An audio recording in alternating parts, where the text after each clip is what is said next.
Adoption Calling is a podcast from America World Adoption for anyone who's in the process of adopting, has adopted, or is even considering it. Each of those spaces brings excitement, adventure, challenges, tears, and, well, a little bit of insanity. I'm Jack, and this is my own personal support group. If you're on this journey, I'm guessing you need a little support as well. Why don't you get a cup of coffee, pull up a chair, and join me. All right, guys. Hey, welcome to another episode of Adoption Calling. We're just kind of starting this thing, and just to reiterate, the reason why we are doing this podcast, I'm Jack Hawkins. I'm pastor at Canyon Springs Church. I've adopted a daughter. We are not doing this podcast because I am an expert on adoption. One thing that my wife and I will tell each other all the time: hey, what is it that we know about adoption? Nothing. We know nothing. But hopefully we're going to bring in some people that know a little bit to help you on this journey. I've got a couple of them here today. And the first is Hannah Branch. Hi, Hannah. How are you doing? Hi, great. How are you? Hannah is a marriage and family therapist here in San Diego, and she is flat awesome. So I've had her do a bunch of stuff at my church. I think we're single-handedly paying for your rent at the people at Canyon Springs, just because there's so many people that have learned that just a couple sessions with Hannah can really change the way they parent. And so tell us a little bit about yourself, Hannah. You. All right. Well, just like you had said, Jack, I do a lot of therapy with kids and teens in the San Diego area, North County and South County, kind of everywhere. And my specialty is largely working with a lot of trauma. And the way that that's manifested in my practice is through working with a lot of foster families, a lot of adoption families, and kids who've experienced a lot of trauma and neglect, sexual abuse, physical abuse, but even just relational and emotional challenges that they've experienced as traumatic as they've grown up. And so my passion is definitely working with a lot of these families, and really believe it is such a family process that there's the kiddo that comes in, but then there's also the family system in which they thrive and struggle and live in every day. And so that's something that I'm really committed to and really excited to talk more about, because I think it's something that is worthy of being more heard about. So you're saying there is some trauma in adoption. Quite okay, we got it out there. Starting nice and light. Yes. All right. And Steve Denny. Steve Denny is, tell us what you do, Steve. So, Jack, I'm the director of Children's Heritage Foundation, a humanitarian nonprofit doing development work overseas, predominantly in Uganda and Haiti. So Steve has a couple of different experiences, right? So our church goes down to Haiti, has been like 30, 40 times. We all go with Steve. Not only, you work with a lot of kids in orphanages, so you see that trauma like on a regular basis, right? Right, yep. We've worked with hundreds and hundreds of kids in Uganda and hundreds in Haiti as well. Yeah, so you've seen that firsthand. Plus, you decided to do a little adopting yourself, didn't you? We did. I don't know so much if we decided or if it decided for us, but yeah, in 2008 we adopted a boy. In 2012 we adopted a girl, both from Uganda. Yeah, and so I think what we would say is that was Steve's adoption calling. You know, you can't just decide to think adoption's a great thing. I'm just going to go for it. Let's just try it.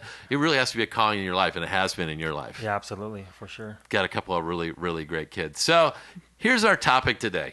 And like I said, Steve and I, we're here in the room. We're just a couple of schlubs. But Hannah knows. She knows what she's talking about. And the concept for our podcast today is 5 ideas a counselor taught me about adoption.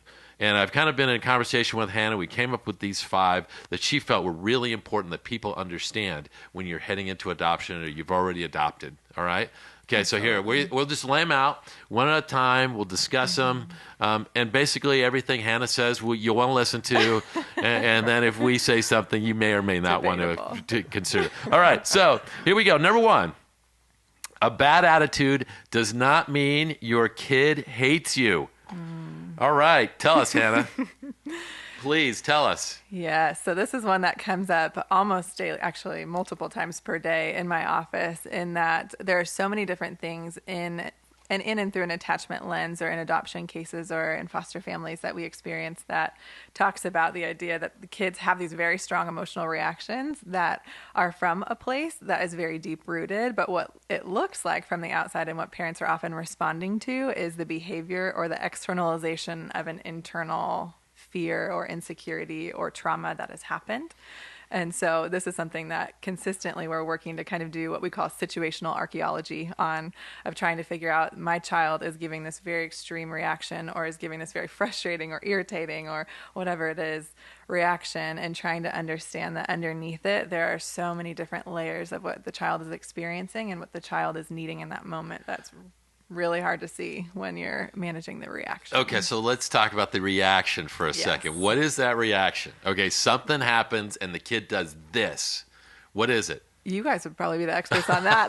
Something happens and your kids do what? Well, we never really know what happens. That's always the mystery. Like something happens. And then, then there is some reaction. And I think it's an important thing to talk about. But first, I want to, is your advice to us to just say, stop thinking your kid doesn't love you? Is that really the advice? Because it's really hard. It's really hard to separate, how does my kid really feel about me versus how are they acting toward me? Mm-hmm. Yeah, and that is a great point. And I think that, interestingly, when a child is in a developmental stage where they are struggling to express emotion, which kids do in general, when you're really highly frustrated, the way that a child shows it is through tantruming, through throwing these extreme fits of rage, or yelling or screaming, or the I hate yous, or whatever it could be that manifests the frustration of emotion. And so in an adult, we feel those things all the time, but we have kind of this socialization, or even just checking our brain of, oh, it may not be productive to yell at my boss like that, even though I'm really upset. But kids don't necessarily have that same filter, whether it's through social things or just through, their process, essentially internally. But learning to say, okay, how do I take a step back and recognize that there's something bigger going on inside my child that does not relate to the way that they love me? Because I think the way that we receive love as an adult, for example, is very different than what they're even trying to accomplish in that moment. Yeah, and this isn't just an adoption thing. No, this is a parenting thing, because kids will respond and they'll say extreme things to you, and it doesn't mean that they don't love you, but they just have these complex emotions that they just don't know how to deal with, right? Right. I've got 3 older children, and then we adopted, and we had all of those and they're just they're scrambling for some way to express this feeling. Now, what made me laugh, Steve, and we talked about this, just so you know, we talk about this beforehand. The podcast that happens before the actual podcast is better than the podcast that really comes out, just so you know. But we were talking about, man, sometimes you'll do something, and it's obvious why they're reacting. You got to do your homework. You got to do it now. You got to clean your room. I mean, it's obvious. Nobody wants to clean their room. Nobody wants to do the dishes. Okay, I get it. But the problem that we run into is, man, sometimes you do nothing, right? Yeah. And the reaction is like, what happened? Yeah, and what's weird in my family is that the 2 most common reactions are, one, either completely shut down and just gone. And if I say do the dishes and you disappear, I get it. But when I don't do anything and you disappear, I don't get it. The other one is crazy, scary, attack verbally. And, it is just parenting, right, with kids? Right, sure. But I wonder if a biological kid has ever said to a parent, I wish you just would have never given birth to me, or put me back in mom's womb or something. But the adopted kid will lash out and say, I wish you would have never adopted me. Yeah. You just let me go back to my other country. And that, to separate that from, I still love you, I know, right? And it just feels so unfair, and the reaction seems to be so massive for the smallest, little thing, that we don't even understand it, but it's not coming from that place, right? Right. There's fear issues. There's safety issues. And what Steve was talking about is just classic fight or flight, right? Right. Exactly.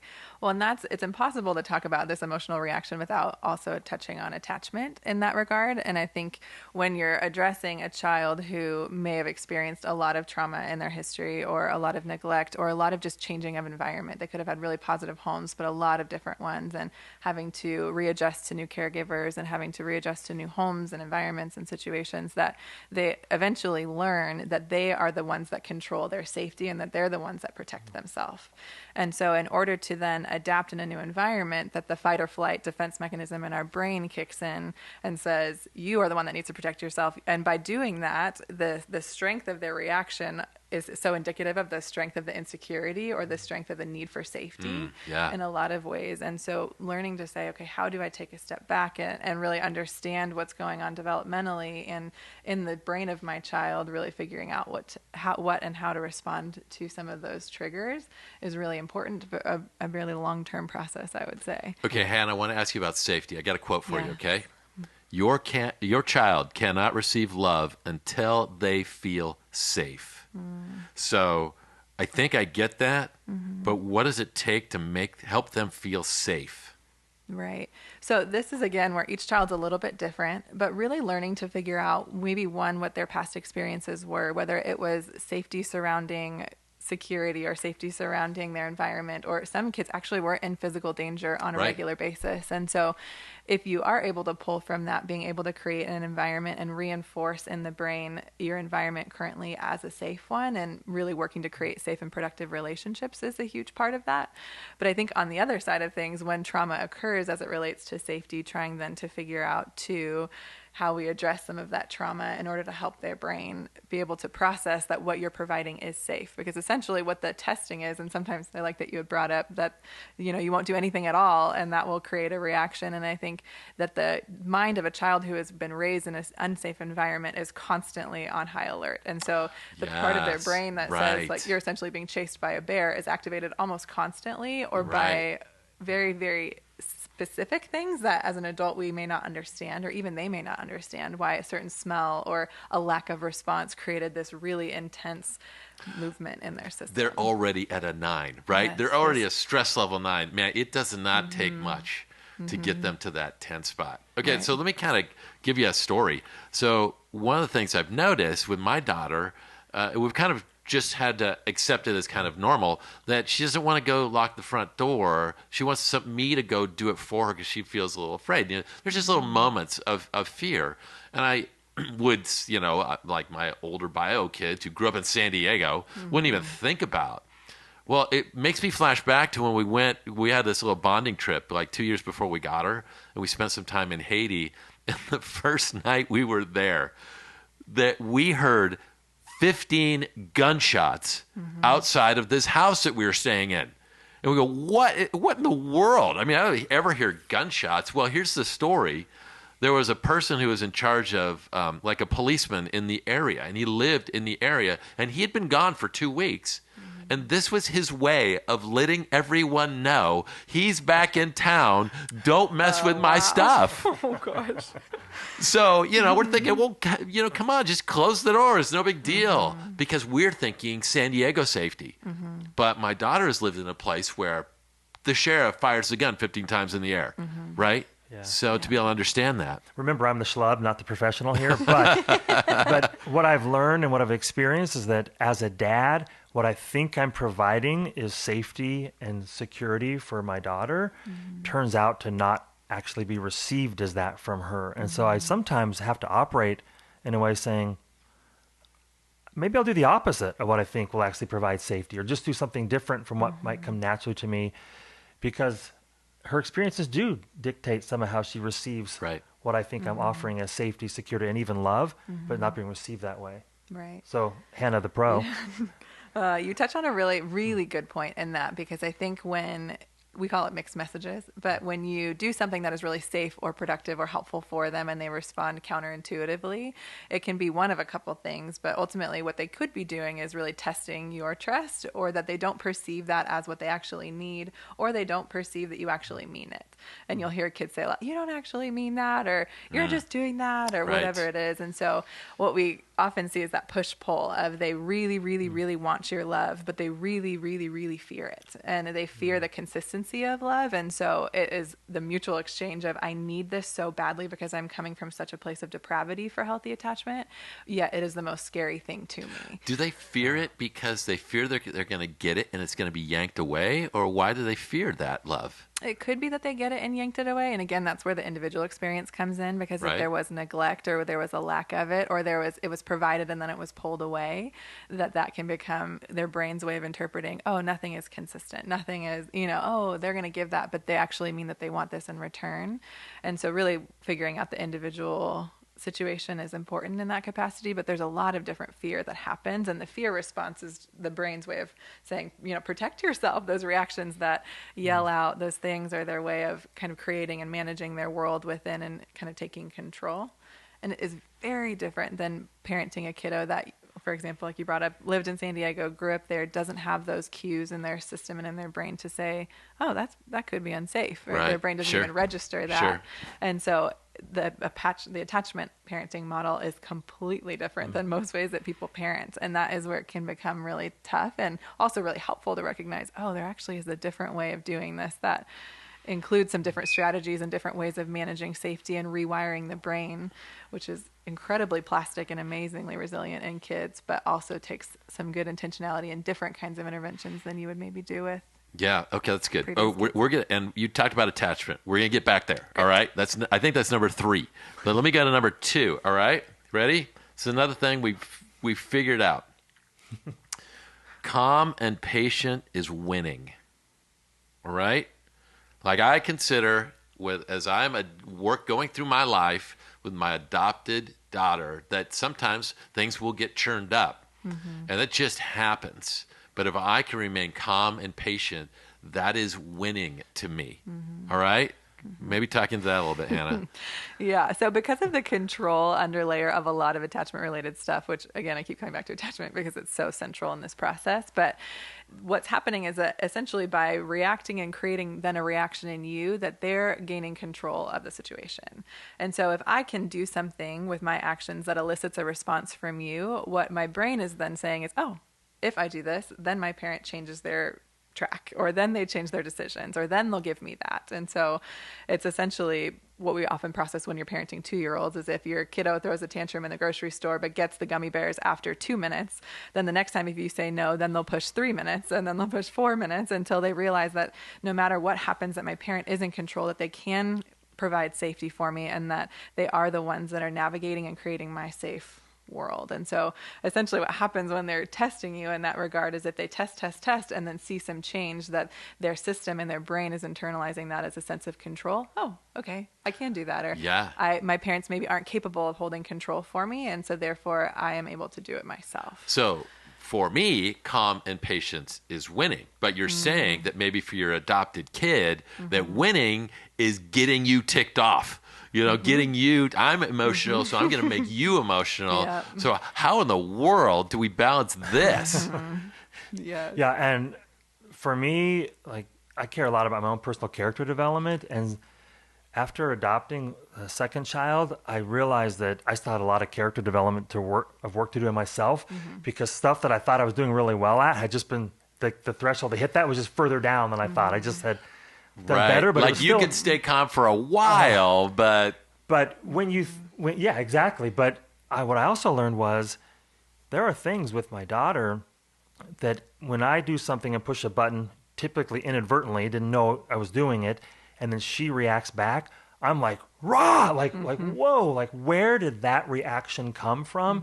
And so calm for me, for winning for me is, how do I stay calm? Like, I know, right? So even if like you- for me, like I fight whiny with whiny, right? Like all of a sudden, hey, why am I stalking like a junior high kid?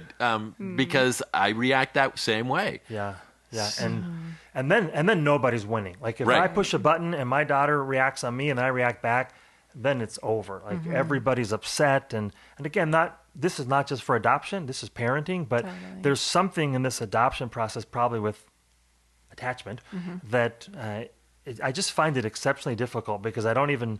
It just like it literally just happens, and it catches me off guard when it happens. And so I don't ever point my finger at my daughter in this situation. I always like look in the mirror and say, what just happened to me that I didn't stay calm in this Yes. environment? Don't you think generally though? I mean, Hannah, you talk to a lot of foster adopt, but you talk to couples or whatever. That's always our goal, right? Like I can't Totally. change my wife and I can't change my friends or my workplace, but man, I could change me. Yeah. Oh, yeah. And so much of the work that we do in my office is understanding the parental triggers. What is your trigger when you don't feel respected by your kid, when you don't feel liked by Right. your kid, knowing yourself in that capacity and knowing, ooh, I really have a soft spot for when my kid says this, and I need my spouse or I need my home team in that regard to be able to come in and help me hold the line, and being able to notice I'm at an 8 myself and I've had a hard day, I'm tired. Right. And if my kid tests me right now, I need to know that, my spouse or whoever it is able to come in and help me hold the line so that I'm able to stay steady.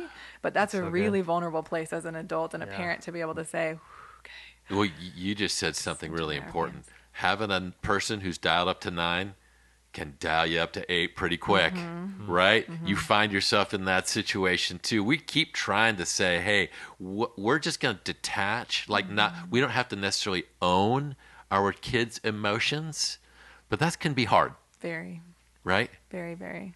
Right? Yeah, which is where it becomes a concept into a practice, because this is hard across the board. If someone is, and it is really, really, really hard, and for parenting in general, you're working constantly in your jobs, in your spheres, and your social relationships, and then you go home to someone who probably until the age of 25 doesn't accurately even portray how much you've done for them or aren't grateful or those kind of things. So in marriage relationships, if you are constantly giving to your spouse with no return, we would see a lot of conflict. And so it's interesting because then you flip the arrangement, and then it's with this kiddo who is lashing out at you, and not only are they not saying thank you, but then they're also giving you extreme emotional reactions and all of this stuff. And so as a human, we get really worn down of being able to say, I'm tired of working really hard for little reward. And so learning how to find those places where you feel like, okay, we are on the same team, or we're working together, even just with whether it's with your partner or whoever it is, to be able to say, okay, how do we stay steady? And whether it's a check-in at night after the kids go to bed of that one really got to me and I need to process that out, or I'm feeling like they're really not grateful and I just need someone to own and acknowledge that I've been working really hard. Those are all really important dynamics in the process. Yeah, that's so good. Okay, so here's another one. I'll throw this out. Here's what I'm learning. You can't win the argument. Your adoptive kiddo, they want to win so bad that once you find yourself in that argument, there is no winning that argument, because ridiculous things will be brought up, or things that just don't really, don't even seem to fit in the scenario. How do you deal with that? So much of that is it's comical, because so much of it is learning how to recognize when you have jumped into the storm, because you can tell when you're kind of managing from the outside and then all of a sudden you're in it and you're like, oh no, all of my emotions, I'm all in, and so learning Yes. even how to say, okay, and now I'm almost like you were joking about earlier, that whining to whining or the head to head Right. of who This is who usually has when Jack and I call each other, by the way. Yes, I know. That Jack, is throw true. me a life preserver. I'm in the storm. Steve said a very true reality. We call each other when we Good. deal with all this kind of stuff. oh, and you need that. Here's another thing. For me, I have this strong sense of justice. Man, I am locked in this argument, and I am right, man. I am so right. But I still, doesn't, like me trying to win by proving I am right gets me so far away from where I actually want to be. Right. Well, and oftentimes it's in those moments that you hear, because I said so, or because I'm Right, dad, or because yeah. I'm the parent, and which is true. You are dad, and because you said so, there's a certain sense of validity to that. But ultimately what you're doing is it's just the assertion of power to shut it down. And so trying to figure out almost a backdoor way takes a lot more strategy and a lot more patience. And so the skill of responding differently is truly that it's a skill. Last Because week, my daughter said, "You can't say that to me." I'm like, "Wait, who's the parent?" I had to do a check on the roles real quick. But yeah, we play a game. I play a game with my daughter. You can edit this off the podcast if you think this is terrible. But to try to avoid some of these arguments and the winning and all that, I'll often suggest my daughter do the very thing I know she wants to do. And so, if she wants to read, I'll say, "Maggie, I really want you to read tonight." I'm like, "Oh, wait." And it's like catches her off guard. And then I don't know, it's a weird practice, but it seems to be effective on some level. That's awesome. That's actually a psychological strategy to help with reverse psychology, essentially. But even parents will do that with their kids. If I want you to throw the biggest tantrum you can throw it hard, the worst one you can do, right now in this room. And then the kid all of a sudden is completely diffused because it feels counterintuitive to be forced to tantrum rather than to do it, as an If you act ever of want to rebellion. give me that. permission to tantrum, I would That's take you up on that, brilliant. and I would throw a tantrum. So and what whine with Jack. an issue that you might have with an adoptive kid is stubbornness. And when you try to win the argument, you are just encouraging the stubbornness. So to walk away, what my wife and I will say, it's like a boxer's term, just stick and move, man. Just say what you got to say and then get out before the argument begins. Because, you know what? I'll tell you something. My daughter is smart and intelligent and gets it. And the engagement in the argument doesn't help us get there. And most of the time she'll get there on her own. But if I try to stick in and win that fight and justify myself, man, we go backwards fast. Right. And if you're viewing it in a way that is not this intentional act of rebellion against you as the parent, and they are maybe reacting against you, but in that moment, what they're doing is they're in this world of fear and safety and control, and they're spinning. And so anything to help recognize and even name what they're experiencing. I can tell you're very frustrated and you hate me right now, because they'll yell, I can hear you, you hate me, you're really frustrated, you're really hurt, and kind of naming their experience to essentially create some sense of calm in the middle of the chaos. And if you are really frustrated, you've got some good options. What can you do to get it out? It's not, don't feel mad, don't feel sad, don't cry. It's okay, you're really frustrated and you don't want to do those chores. I hear you, and trying to create some sense so of good. stability in that. Right. And oftentimes they'll yell back at, that's not what I feel. I'm not actually mad. Okay. In our minds, we're, okay, of course you're mad. But in all Isn't reality, that part of that? Because they're not exactly sure what that emotion is. And so Right. you're naming that emotion, saying, well, I can tell that you're upset right now, so maybe we'll talk again later. And that it names it, and they're still just trying to get used to their emotions and what they Yes. feel, what's legit and what's not. Yeah. Well, it's distress tolerance and frustration regulation. It's all of those things of figuring out how to teach your kid those skills of, distress tolerance is something that is very low usually for kids who've experienced any kind of trauma or attachment related challenges. And so they have a very low fuse. And so teaching them how to elongate their fuse by acting out in ways that are appropriate when you're upset, or learning to find teamwork ways to collaborate to say, okay, you're really mad. What do we need to do? We need to scream into a pillow together. Well, how can I help you process your frustration so that it feels more manageable rather than reacting against it and then creating a war in that interaction. Okay, let me throw you another one, all right? Your child's maturity age is different than their chronological age, all right? Number 3, tell us, Hannah. Explain this to us. So this kind of stems back to the idea of trauma and attachment in the brain. And when you're developing what's happening in a child's mind, usually from the age of when they're born, but usually age 8 months till about 5 years old, is a huge attachment formation time in the child's life.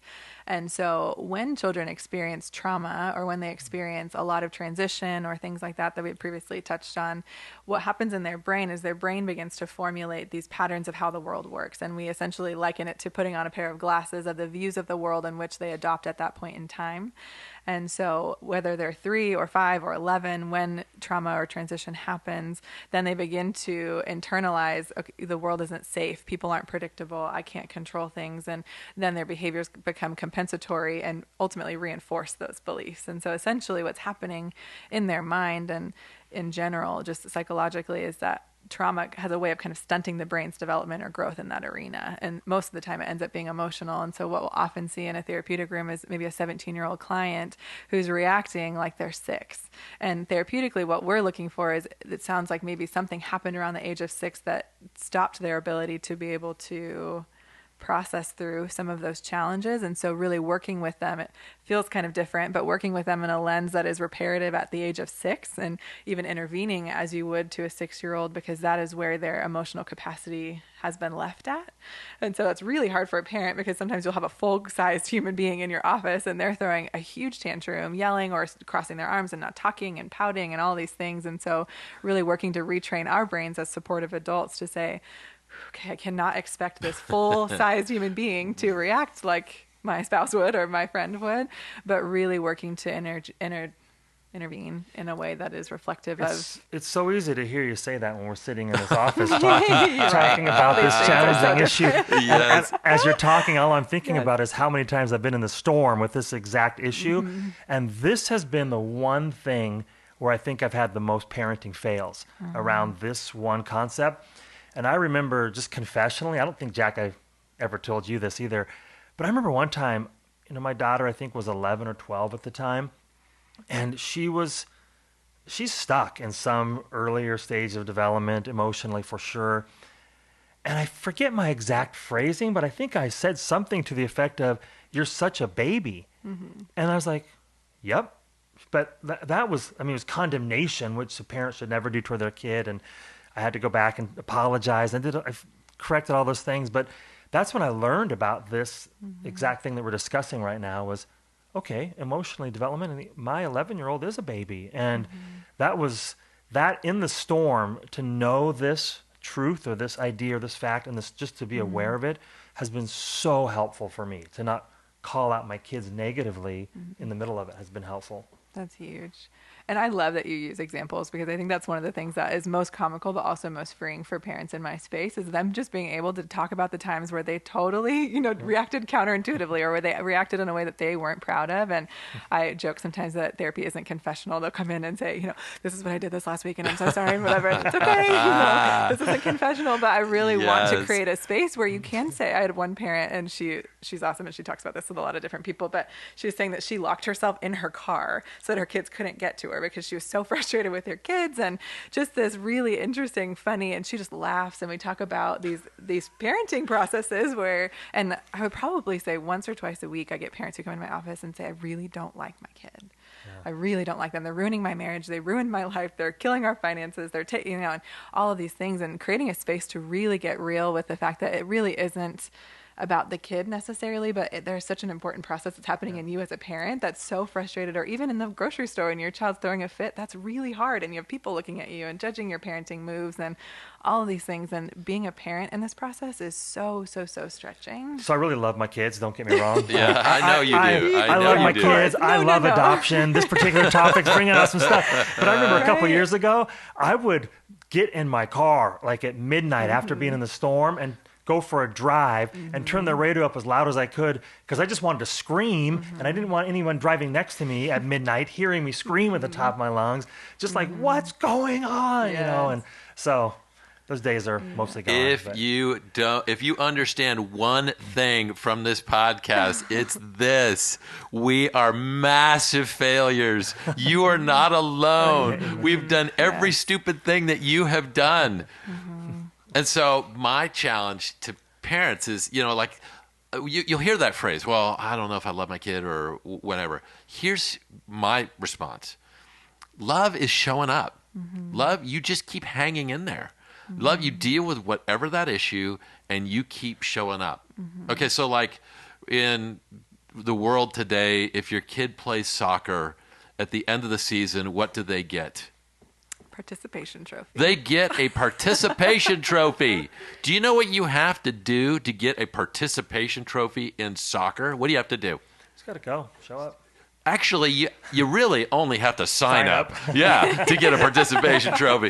But listen, man, that is what I say to parents all the time. You just have to keep showing up, keep being there. And like, you said something like, a successful parent can fail like 30% of the time, right? Didn't you say that? Yep. Can we quote you on that, Hannah? Can we hold you to that, Hannah? Study on it, yeah. Right? Yeah, but there is a lot of research on that where it says that it's called the Good Enough Parent Study, and it talks about if you're 70% kind or sincere or accurate in your decision making with your kids, that your child has a high likelihood to turn out very successfully. And that means that 30% of the time you can totally make huge mistakes and do things completely differently than you would want to in an ideal world, or lose your temper or whatever, and that they still can be great members of society. You do know now I'm going to keep a spreadsheet with my percentage, and if I'm starting to tip to 69%, it's going to freak me out. Yeah, Totally. I know. I've been under the 70% mark, that's for sure. Okay, how about this? Here's a quote. Dave Barry put it like this: "The key to parenting is lowering your expectations." Right? That's right. Okay, so I wanted to get Period. So good, Jack. I wanted to get to this point because this one article has changed the way I parent in an adoptive situation. And it's in an article by helpguide.org on reactive attachment disorder. And so this point is reactive attachment disorder is not rad, okay? It just isn't. I would suggest you read that article. But let me just give you some signs and symptoms, and then we'll talk about it, okay? So this is, first off, explain what attachment disorder is, and I'll kind of say give a little bit of what it looks like. Okay, Hannah, go ahead. Yeah, definitely. And attachment disorders manifest in a lot of different ways, but essentially it's when a person is a child and they aren't able to create safe and secure attachments with their caregivers, usually ages 0 to 5.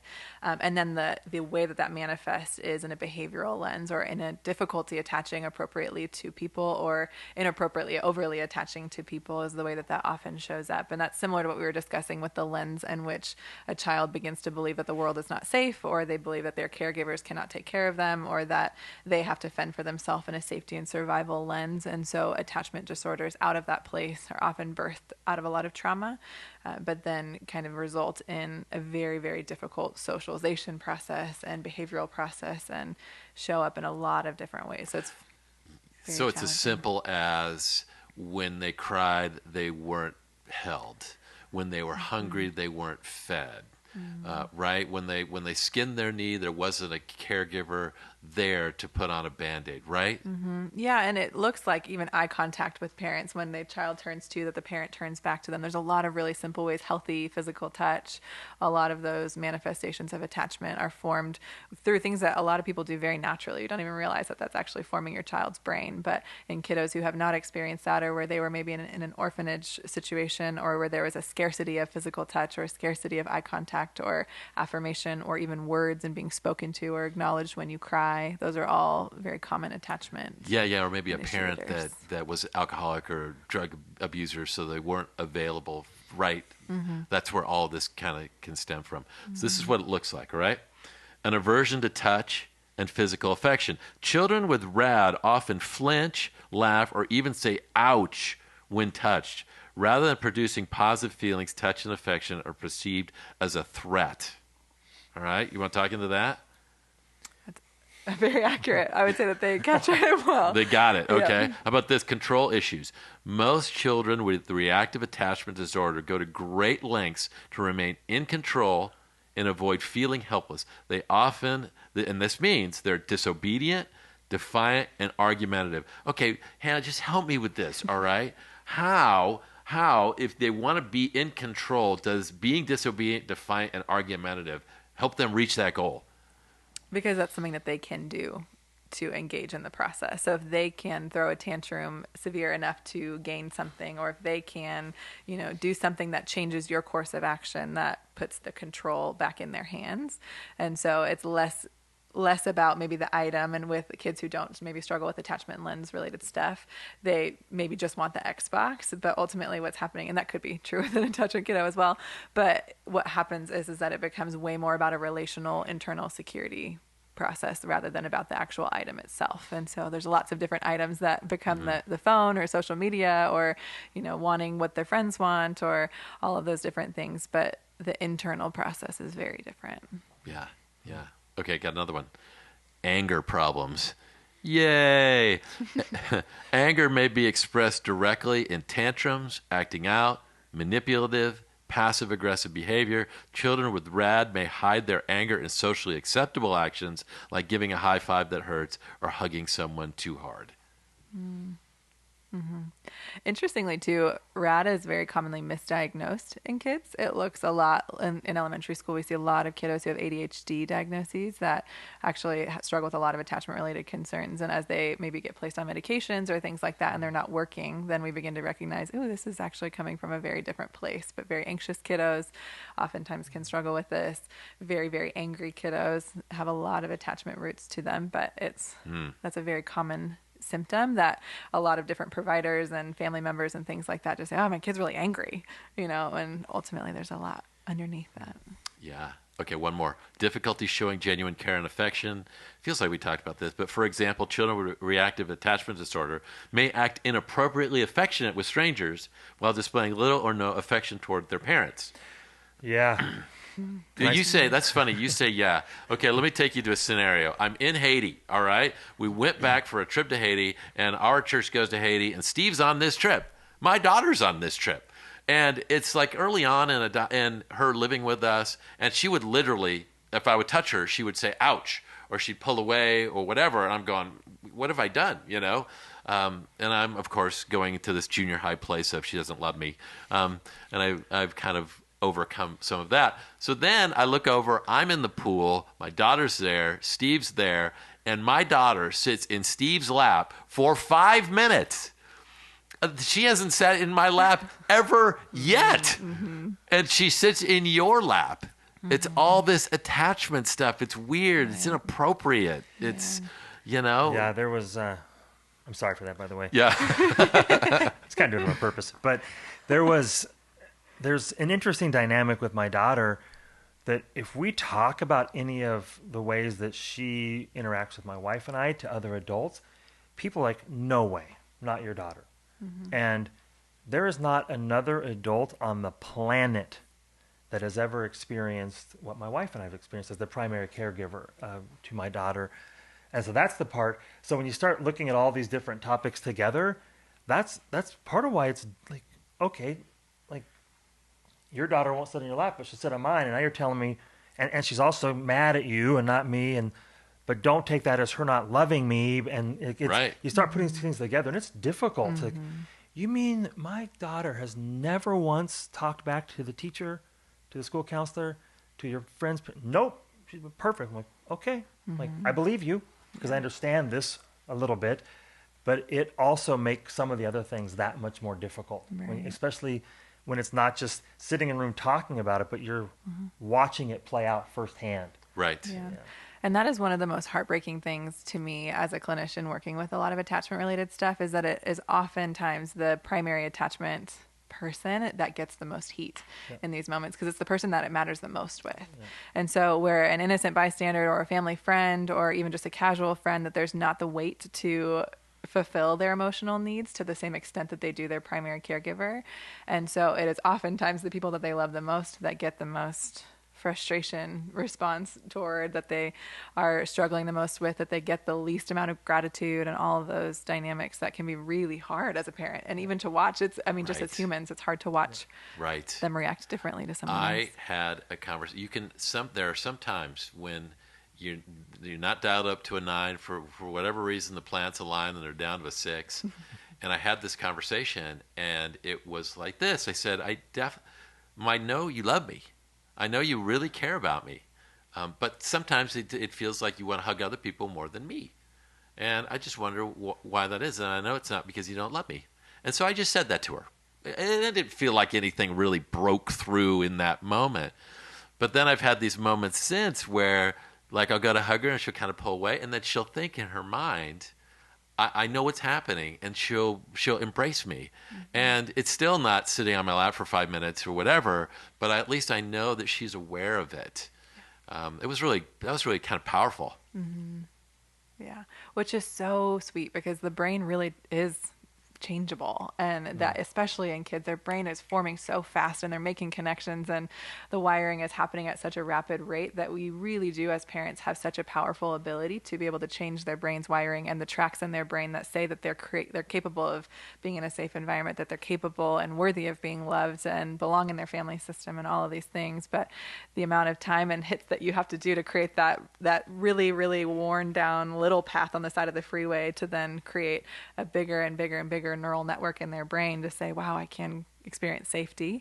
Yeah. And that's the process, but it definitely takes time. And like you're experiencing in the beginning, it's really hard. And then eventually you see these very small wins over time. I have two questions. One, when you use the word time, a long time for me seems like a month, but this seems like years that we're talking about. Is there, when you talk about attachment stuff, is there some sort of basis of time that long is long is the short answer.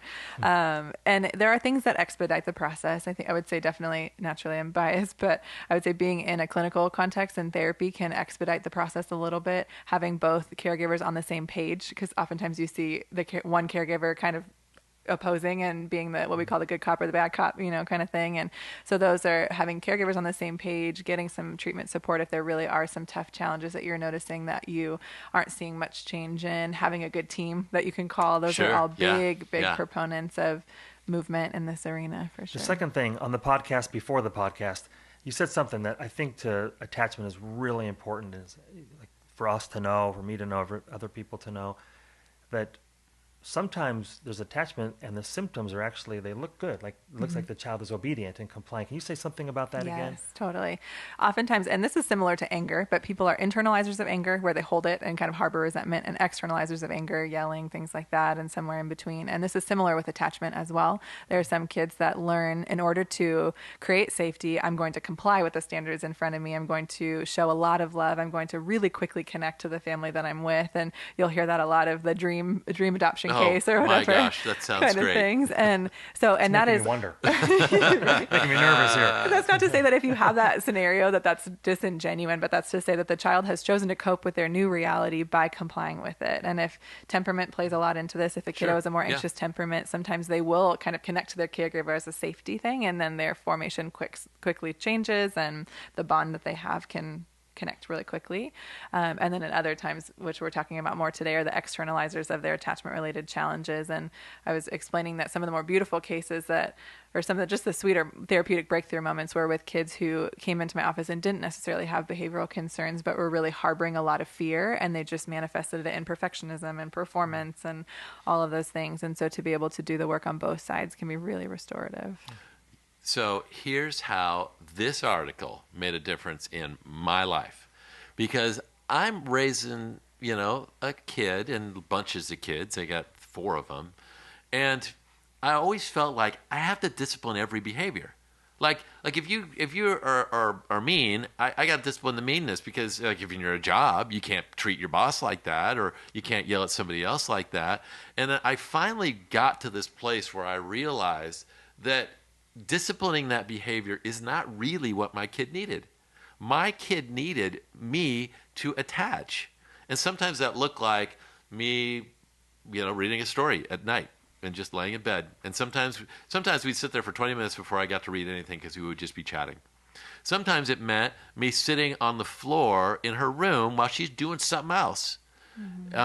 It's looking for things. Like, she doesn't love American football or any of the sports I love, but she loves soccer. So we'll go. It's like 2 hours to get to LA to a soccer game, and she loves it. It's the greatest thing. It's doing those things that I can be in the same room. And I got to tell you, man, when I am doing the attachment things, all those behaviors that I don't really like, I don't have to call out, because they don't happen as much. Because I've learned that attaching is more important than disciplining. Right. And it's different. And at different ages, you'll see this manifest differently. And that's a great example for a teenager and processing attachment stuff. And with little ones, there's a lot of books and things that are very helpful in terms of understanding the different lens in which you parent with kiddos with trauma and attachment stuff.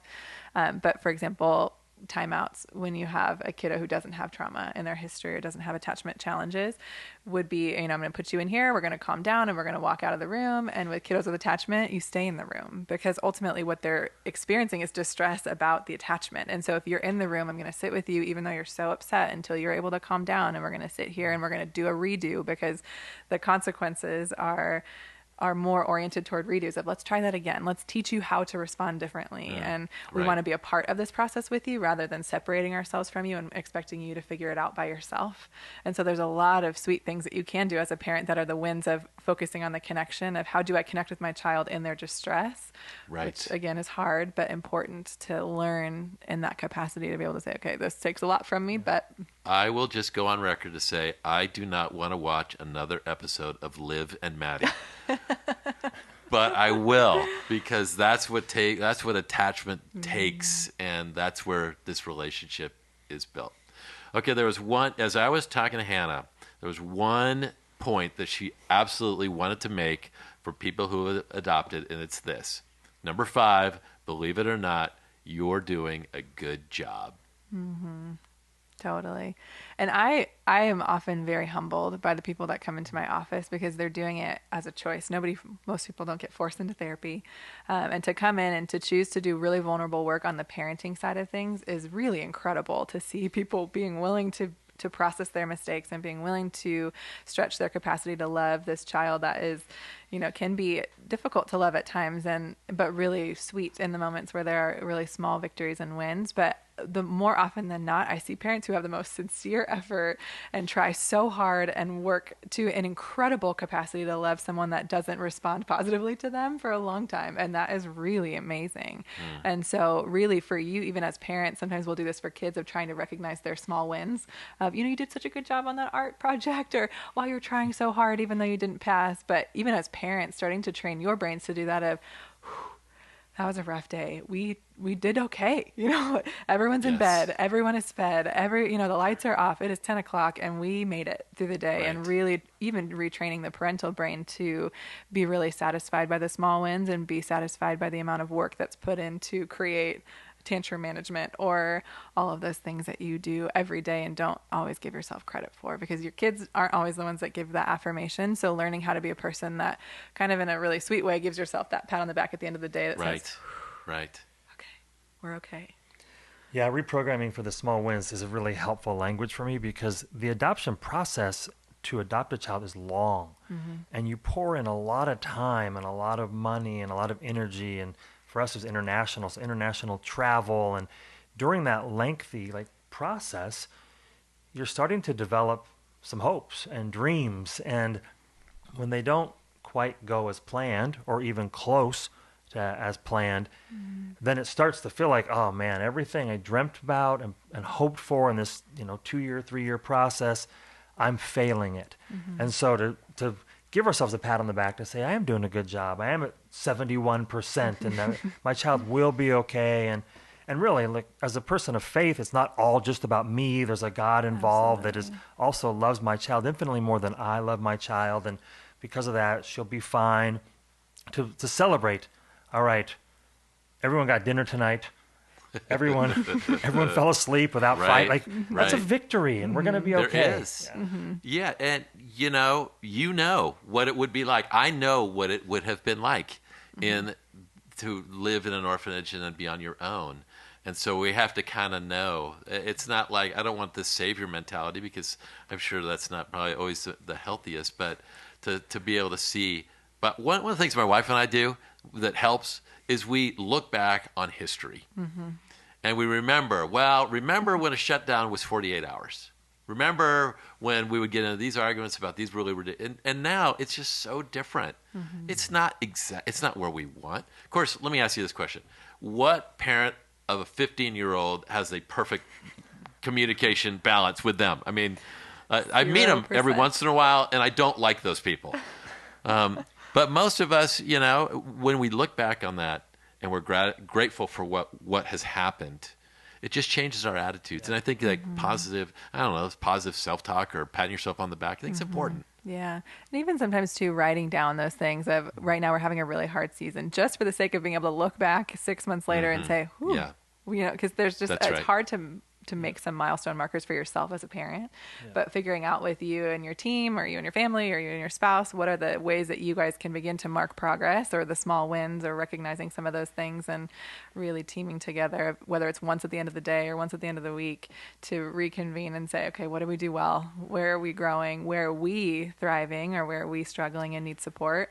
And creating space for that conversation just as much as we do for your kids. Okay, guys, I'm going to give you one last shot. All right? What is the one thing that you want to tell these people about adoption? You get one last crack at it. All right? Steve? Well, I think the thing on my heart, just since this is off the cuff, the thing that's just screaming at me is it's so worth it. Right. We're talking about a lot of challenging things on this podcast, but the thing that's inside of me over this hour has been, it's so worth it. And it's worth everything that we're struggling through and talking about, to me, is really worth it. Yeah.